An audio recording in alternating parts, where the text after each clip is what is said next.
Assalamualaikum warahmatullahi wabarakatuh. Bapak Teddy Supriyadi, SHI MAG, selaku dosen pengampu mata kuliah PKN yang saya hormati, teman-teman dan penonton dimanapun kalian berada yang berbahagia. Pertama-tama, marilah kita panjatkan puji syukur kepada Allah Subhanahu wa Ta'ala karena telah memberikan rahmat, kesehatan, dan keselamatan sehingga kita dapat berkumpul di ruang online ini dalam acara diskusi kelompok. Adapun topik yang akan kami bahas adalah negara dan konstitusi. Perkenalkan, nama saya Akbar Zaki Azhara dari kelas 1C dengan NIM 2103270 yang akan bertugas sebagai moderator pada acara ini. Saya akan membimbing jalannya diskusi ini. Adapun peserta diskusi kali ini yaitu dari kelas 1C yang bertugas sebagai penyaji dengan anggota kelompok. Yang pertama ada Julaiha dengan NIM 2103236. Yang kedua ada Feby Febriani dengan NIM 2103268. Dan yang ketiga ada saya sendiri dengan NIM 2103270. Dan yang keempat ada Ahmad Taufik dengan NIM 22103303. Dan yang kelima ada Hopipah Rahmawati dengan NIM 210334. Dan yang keenam ada Pia Siti Noropiah dengan NIM 2103373. Dan dari kelas 1D yang bertugas sebagai pembahas dengan anggota kelompok. Yang pertama ada Tumpal Petrus Sagala, Muhammad Rizal, Nabila Nur Masruroh, Julpan Kamal Nasution, dan Neja Raksawigena. Adapun rangkaian acara yang akan kita laksanakan sebagai berikut. Yang pertama ada pembukaan, yang kedua ada sesi penyampaian materi yang akan disampaikan oleh kelas 1C sebagai penyaji. Dan yang ketiga ada sesi penambahan materi yang akan disampaikan oleh kelas 1D sebagai pembahas, dan yang terakhir ada sesi penutup. Baik teman-teman, langsung saja kita mulai ke acara yang pertama, yaitu pembukaan. Marilah kita awali dengan mengucapkan basmalah bersama-sama. Bismillahirrahmanirrahim. Selanjutnya adalah penyampaian materi yang akan disampaikan oleh kelas 1C sebagai penyaji. Saya persilahkan kepada kelas 1C untuk membacakan materinya. Baik, terima kasih kepada moderator yang telah memberikan kesempatan kepada saya untuk memaparkan materi yang pertama, yaitu mengenai pengertian negara dan konstitusi.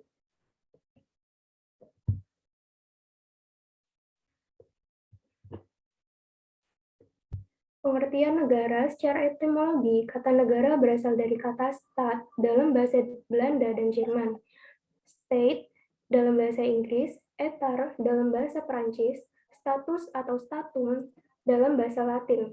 Kata-kata tersebut berarti meletakkan dalam keadaan berdiri, menempatkan atau membuat berdiri. Selanjutnya adalah pengertian negara menurut para ahli. Menurut George Jelinek, negara adalah organisasi kekuasaan dari sekelompok manusia yang telah berkediaman di wilayah tertentu. Selanjutnya ada pendapat dari R. Joko Sutono. Menurut R. Joko Sutono, negara adalah organisasi manusia yang berada di bawah suatu pemerintahan yang sama. Selanjutnya, pendapat dari J.H.A. Walkman. Menurut Walkman, negara adalah suatu organisasi kemasyarakatan yang mempunyai tujuan melalui kekuasaannya untuk mengatur serta menyelenggarakan sesuatu berkaitan dengan jabatan, fungsi lembaga kenegaraan, atau lapangan kerja dalam masyarakat.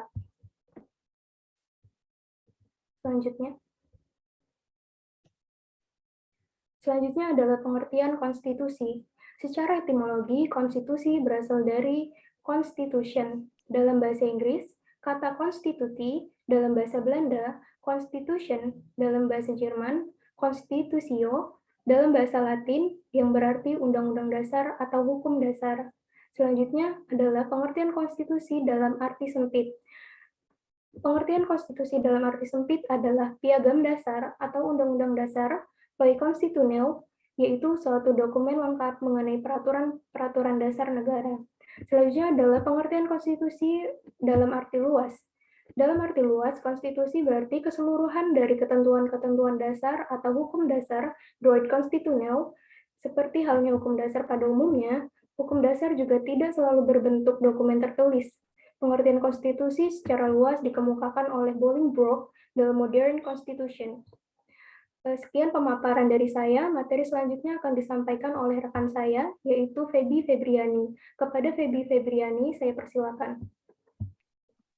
Baik, terima kasih Zulaika. Di sini saya akan memaparkan pengertian konstitusi menurut para ahli. Yang pertama ada LG Van Apeldoorn. Pada dasarnya pengertian konstitusi berbeda dengan undang-undang dasar. Undang-undang dasar hanyalah bagian tertulis dari konstitusi, sedangkan konstitusi memuat baik hukum dasar yang tertulis maupun tidak tertulis. Yang kedua, dari Herman Heller, artinya konstitusi yang mencerminkan kehidupan politik dalam masyarakat sebagai suatu kenyataan. Mencari unsur-unsur hukum dari konstitusi yang hidup dalam masyarakat untuk dijadikan kaidah hukum. Menulis konstitusi dalam suatu naskah sebagai peraturan perundangan yang paling tinggi derajatnya yang berlaku dalam suatu negara. Yang ketiga ada Catchy Ware, konstitusi yang semata-mata berbicara sebagai naskah hukum, suatu ketentuan yang mengatur the rule of the constitution. Konstitusi yang bukan hanya mengatur ketentuan-ketentuan hukum, tetapi juga mencantumkan ideologi, aspirasi, dan cita-cita politik. The statement of idea, pengakuan kepercayaan suatu bel jenis dari bangsa yang menciptakannya. Next. Macam-macam konstitusi. 1. Konstitusi tertulis dan konstitusi tidak tertulis. Konstitusi tertulis adalah suatu konstitusi atau undang-undang dasar yang dituangkan dalam dokumen formal. Sedangkan konstitusi yang bukan dalam bentuk tertulis adalah konstitusi yang tidak dituangkan dalam dokumen formal. 2.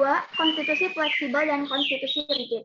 Konstitusi fleksibel bersifat elastis, diumumkan dan diubah dengan cara yang sama seperti undang-undang.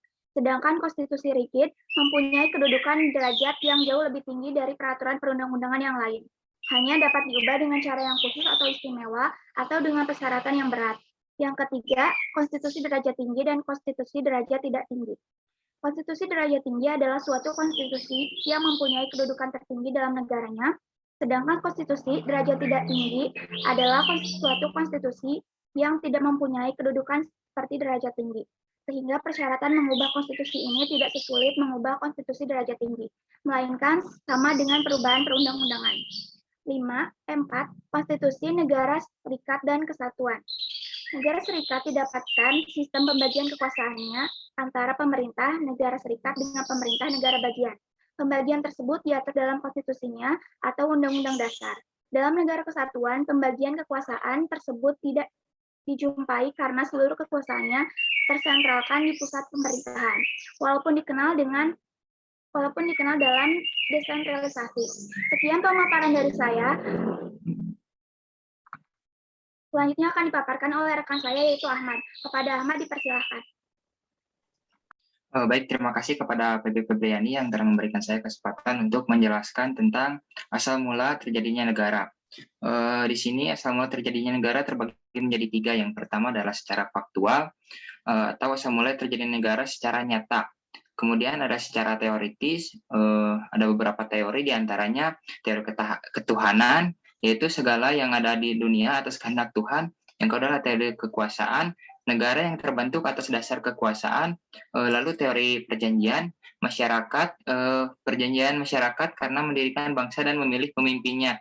Yang keempat adalah teori hukum alam, adanya hukum yang bersifat universal dan tidak berubah. Yang ketiga adalah berdasarkan proses pertumbuhan. Yang pertama adalah secara primer, tumbuhnya suku persekutuan masyarakat. Yang kedua adalah munculnya kerajaan. Yang ketiga adalah negara nasional. Yang keempat adalah negara demokrasi. Lalu kemudian adalah secara sekunder, di mana negara telah ada sebelumnya, namun karena adanya revolusi, intervensi, dan penaklukan. Next.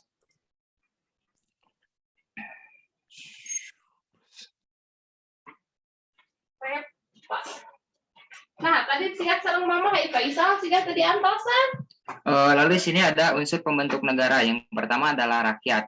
Rakyat merupakan semua orang yang berada dalam suatu negara. Secara sosiologis, rakyat adalah sekumpulan manusia yang dipersatukan dan bersama-sama dalam suatu wilayah tertentu.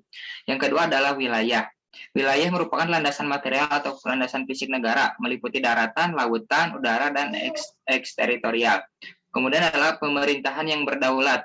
Kedaulatan merupakan kekuatan tertinggi dalam suatu negara yang berlaku terhadap suatu wilayah dan rakyat negara itu. Yang keempat adalah pengakuan dari negara lain. Pengakuan secara de facto atau berdasarkan kenyataan atau berdasarkan fakta. Lalu kemudian adalah pengakuan de jure berdasarkan pernyataan resmi menurut hukum internasional.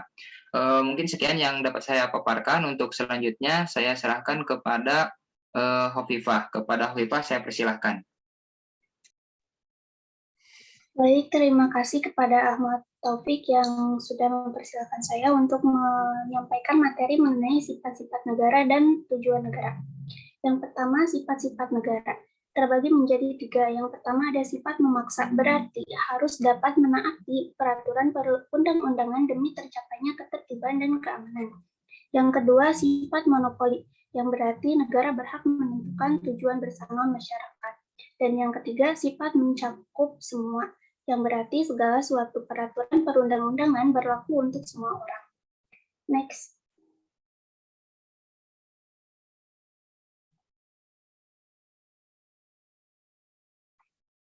Selanjutnya, tujuan negara. Ada beberapa teori tentang tujuan negara. Yang pertama, teori kekuasaan. Menurut Sang Yang, tujuan negara adalah memperoleh kekuasaan yang sebesar-besarnya dengan cara menjadikan rakyatnya miskin, lemah, dan bodoh. Sementara Machiavelli mengatakan bahwa tujuan negara adalah kekuasaan yang digunakan untuk mencapai kebesaran dan kehormatan negara. Untuk mencapai tujuan tersebut, orang pemimpin negara dibenarkan bertindak kejam dan licik. Selanjutnya, teori perdamaian dunia. Menurut Dante Alighieri, tujuan negara adalah untuk menciptakan perdamaian dunia yang dapat dicapai apabila seluruh negara berada dalam suatu kerajaan dunia atau imperium dengan undang-undang yang seragam bagi semua orang. Dan yang ketiga, teori jaminan hak dan kekuasaan. Tokoh teori ini adalah Kant dan Cranenburg. Keduanya menganjurkan agar hak dan kebebasan warga negara terjamin. Di dalam negara harus dibentuk peraturan atau undang-undang. Keduanya memiliki perbedaan di mana, menurut Immanuel Kant, perlunya dibentuk negara hukum klasik atau negara sebagai penjaga malam. Sedangkan Cranenburg menghendaki dibentuknya negara hukum modern atau welfare state. Mungkin sekian materi yang bisa saya sampaikan. Selanjutnya akan disampaikan oleh Via Siti. Kepada Via Siti, saya persilakan. Baik, terima kasih kepada Hovifah.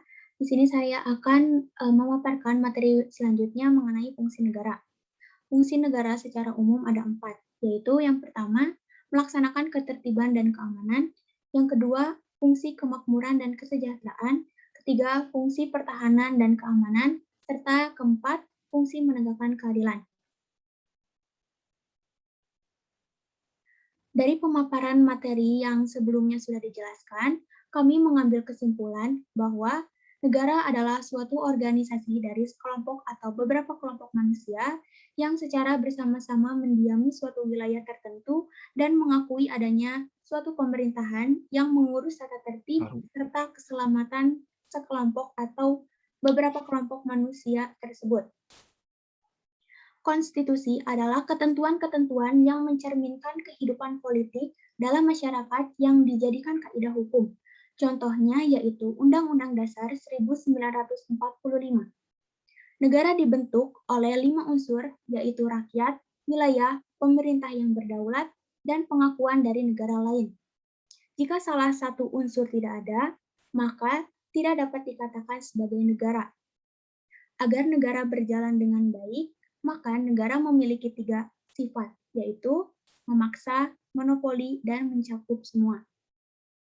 Fungsi negara secara umum ada 4, yaitu melaksanakan ketertiban dan keamanan, fungsi kemakmuran dan kesejahteraan, fungsi pertahanan dan keamanan, serta fungsi menegakkan keadilan. Sekian dari saya kembalikan kepada moderator. Baik, terima kasih kepada kelompok kelas 1C yang telah memaparkan materinya. Selanjutnya adalah penambahan materi yang akan disampaikan oleh kelas 1D sebagai pembahas. Kepada kelas 1D, saya persilakan.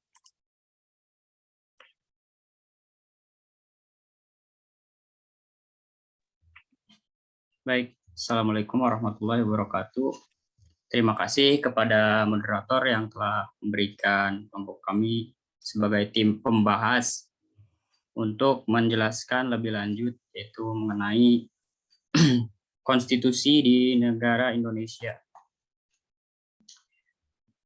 Sebelumnya, saya akan menjelaskan terlebih dahulu apa sih Indonesia. Indonesia disebut juga dengan Negara Kesatuan Republik Indonesia atau hanya Republik Indonesia adalah negara di Asia Tenggara yang dilintasi garis khatulistiwa dan berada di antara daratan benua Asia dan Oseania serta antara Samudra Pasifik dan Samudra Hindia. Memiliki pemerintahan demokrasi, sistem presidensial, dan republik konstitusional. Nah, selanjutnya bagaimana sih konsep konstitusi di negara kita? Sebenarnya saya akan menjelaskan konsep konstitusi terlebih dahulu. Konsep konstitusi berasal dari bahasa Prancis yaitu constituer, yaitu membentuk. Artinya, untuk pembentukan suatu negara atau menyusun dan menyatukan suatu negara, konstitusi peraturan awal atau dasar mengenai pembentukan negara. Konstitusi diartikan sebagai hukum dasar. Next. Menurut K.C. Ware, konstitusi merupakan keseluruhan sistem ketatanegaraan dari suatu negara, berupa kumpulan peraturan yang membentuk, mengatur, atau memerintah dalam pemerintahan suatu negara. Terus, konstitusi meliputi konstitusi tertulis dan tidak tertulis. Undang-Undang Dasar merupakan konstitusi yang tertulis. Istilah Undang-Undang Dasar merupakan terjemahan istilah Belanda atau grondwet. Grond artinya dasar atau tanah, wet artinya undang-undang. Next. Terus di sini ada materi muatan atau substansi dari konstitusi. Menurut J.G. Steinbeck, pada umumnya suatu konstitusi berisi 3 hal pokok. Pertama, adanya jaminan terhadap hak-hak asasi manusia warga negaranya. Kedua, yaitu ditetapkannya susunan ketatanegaraan suatu negara yang bersifat fundamental. Ketiga, adanya pembagian dan pembatasan tugas ketatanegaraan yang juga bersifat fundamental. Selanjutnya, menurut Miriam Budiarjo, setiap undang-undang dasar memuat ketentuan mengenai pertama, organisasi negara, misalnya pembagian kekuasaan antara badan legislatif, eksekutif, dan yudikatif. Kedua, ada hak-hak asasi manusia. Ketiga, prosedur mengubah undang-undang dasar. Yang keempat, ada kalanya memuat larangan untuk mengubah sifat tertentu dari undang-undang dasar. Selanjutnya, saya serahkan kepada pembahas kedua. Baik, terima kasih Saudara Rijal. Pemateri yang akan saya lanjutkan. Selanjutnya adalah materi muatan atau substansi konstitusi. Yang pertama, konstitusi, yaitu suatu kumpulan kaidah yang memberikan pembatasan-pembatasan kekuasaan kepada para penguasa. Yang kedua, suatu dokumen tentang pembagian tugas. Yang ketiga, suatu deskripsi dari lembaga-lembaga negara. Dan yang keempat, ada suatu deskripsi tentang perlindungan HAM. Next.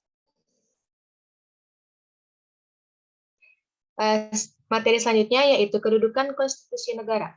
Yang pertama adalah sebagai hukum dasar karena berisi aturan-aturan dan ketentuan tentang hal-hal yang mendasar dalam kehidupan suatu negara. Yang kedua,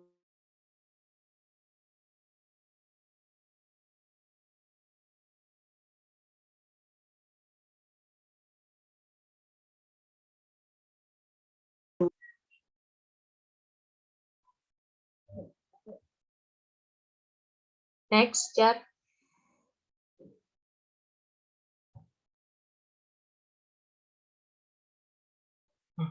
Selanjutnya ada tujuan konstitusi negara. Yang pertama, fungsi penentu atau pembatas kekuasaan. Yang kedua, fungsi pengatur hubungan kekuasaan antar organ negara. Yang ketiga, fungsi pengatur hubungan kekuasaan antara organ negara dengan warga negara. Yang keempat, fungsi pemberi atau sumber legitimasi terhadap kekuasaan negara ataupun kegiatan penyelenggaraan kekuasaan negara. Yang selanjutnya ada fungsi penyalur atau pengalih kewenangan dari sumber kekuasaan yang sah kepada organ negara. Yang keenam, fungsi simbolik, yaitu sebagai sarana pemersatu atau symbol of unity sebagai rujukan identitas dan keagungan kebangsaan atau identity of nation, serta center of ceremony. Yang selanjutnya ada fungsi sebagai sarana pengendalian masyarakat atau social control, baik dalam arti sempit yaitu bidang politik dan dalam arti luas yaitu mencakup bidang sosial ekonomi. Dan yang kedelapan ada fungsi sebagai sarana perekayasa dan pembaharuan masyarakat atau social engineering atau social reform.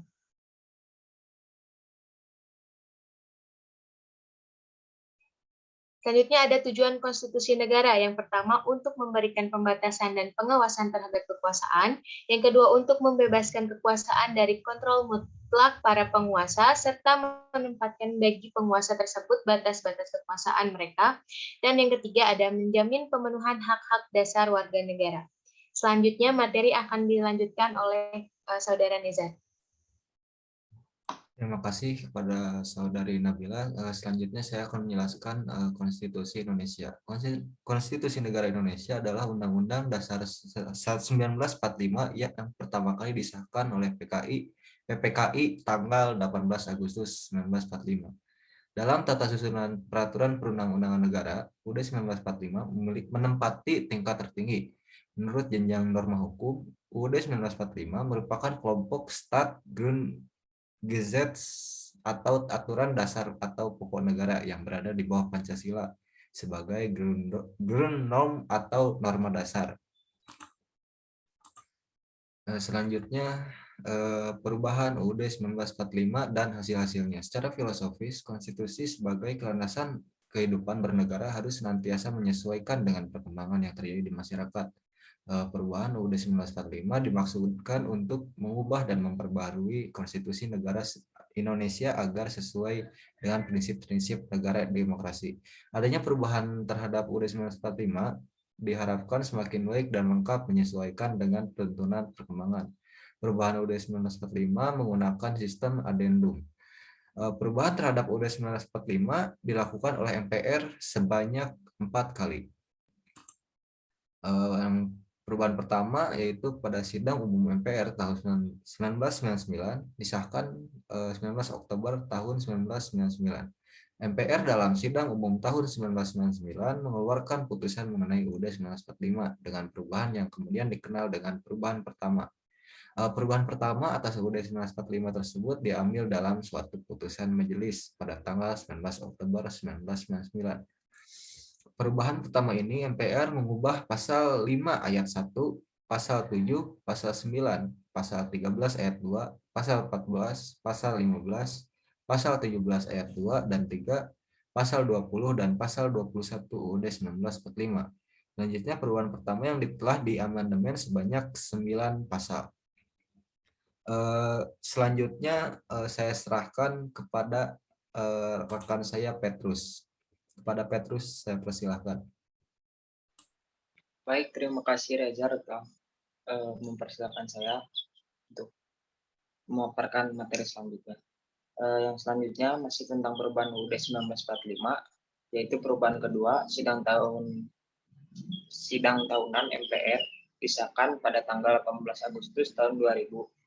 MPR dalam sidang tahunan 2000 mengeluarkan keputusan mengenai Undang-Undang Dasar 1945 dengan merubah yang kemudian dikenal dengan perubahan kedua yang diambil dan ditetapkan pada tanggal 18 Agustus tahun 2000. Hasilnya yaitu MPR RI mengubah atau menambahkan pasal 18, pasal 18A, pasal 18B, pasal 19, pasal 20 ayat 5, pasal 20A, pasal 22A, pasal 22B, pasal 12A, terus pasal 25E, terus pasal 10, pasal 26 ayat 2 dan ayat 3. Dan lalu pasal 27 ayat 3 bab 10A, pasal 28A, pasal 28B, pasal 28C, pasal 28D sampai pasal 28I sampai pasal 28D bab 12, pasal 30 bab XP, pasal 36A, pasal 36B dan pasal 36C UUD Republik Indonesia tahun 1945. Lalu yang kemudian ada perubahan ketiga, sidang tahun MPR disahkan pada tanggal 10 November tahun 2001. MPR dalam sidang tahunan tahun 2001 mengeluarkan putusan mengenai Undang-Undang Dasar 1945 dengan merubah yang kemudian dikenal dengan perubahan ketiga yang diambil ditetapkan pada tanggal 10 November tahun 2001.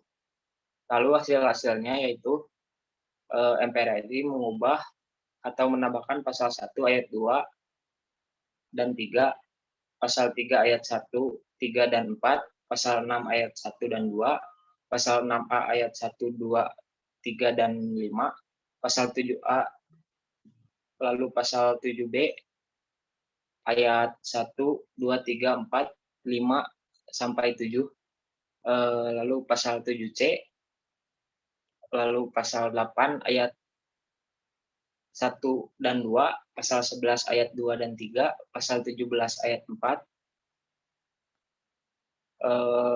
bab VIIA dan 22 ayat 1, 2, 3 dan 4, lalu pasal 22 ayat 1, 2, 3 dan 4, bab VIIB, pasal 22E ayat 1, 2, 3, 4, 5 dan 6, pasal 23 ayat 1, 2 dan 3, pasal 23A, pasal 23G ayat 1 dan 2, pasal 24A 1 dan 2, pasal 24A ayat 1, 2, 3 dan 4, 1, 2, 3, 4 dan 5, lalu pasal 28B ayat 1, 2, 3, 4, lalu pasal 24C ayat 1, 2, 3, 4, 5 dan 6 UUD Negara RI 1945.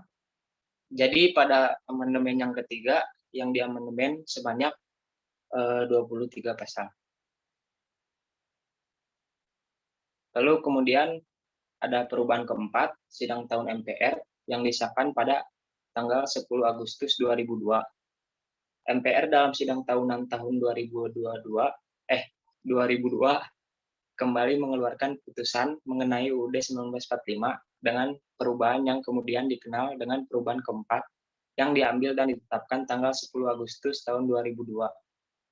Lalu hasil-hasilnya yaitu perubahan keempat, MPR RI mengubah atau menambahkan pasal 2 ayat 1, pasal 6A ayat 4, pasal 8 ayat 3, pasal 11 ayat 1, pasal 16, pasal 23B, pasal 23D, pasal 24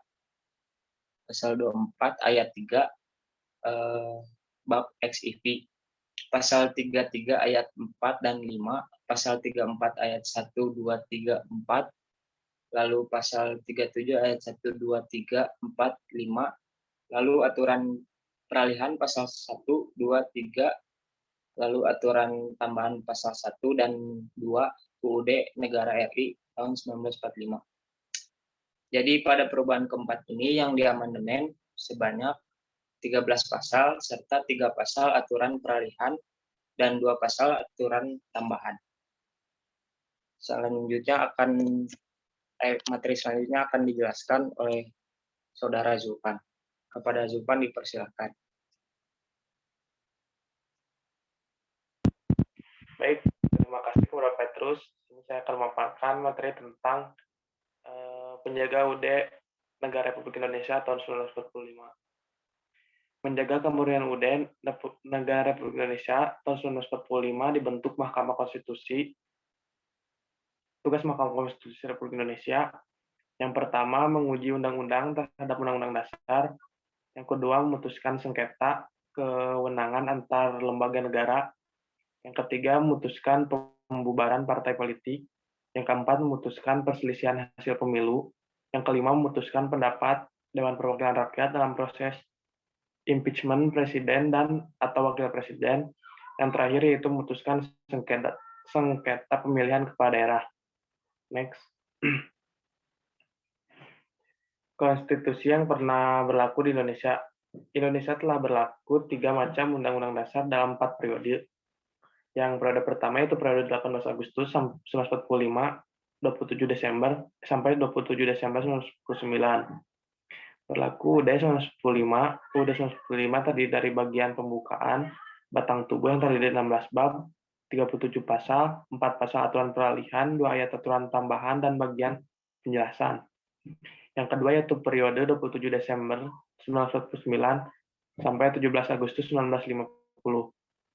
Berlaku UUD 1949 atau Konstitusi RIS, UUD RIS terdiri atas 6 bab, 197 pasal, dan beberapa bagian. Yang terakhir yaitu periode 17 Agustus Yang terakhir yaitu periode 17 Agustus 1950 sampai 5 Juli 1959. Berlaku UUDS 1950 yang terdiri atas 6 bab, 149 pasal, dan beberapa bagian. Next. Periode 5 Juli 1959 sampai sekarang. Kembali berlaku UUD 1945. Khusus untuk periode keempat berlaku UUD 1945 dengan pembagian. Yang pertama yaitu UUD 1945 sebelum perubahan. Yang kedua, UUD 1945 sudah perubahan pada tahun 1999, 2000, 2001, dan 2002. Yang terakhir, UUD hasil perubahan disebut UUD NRI tahun 1945.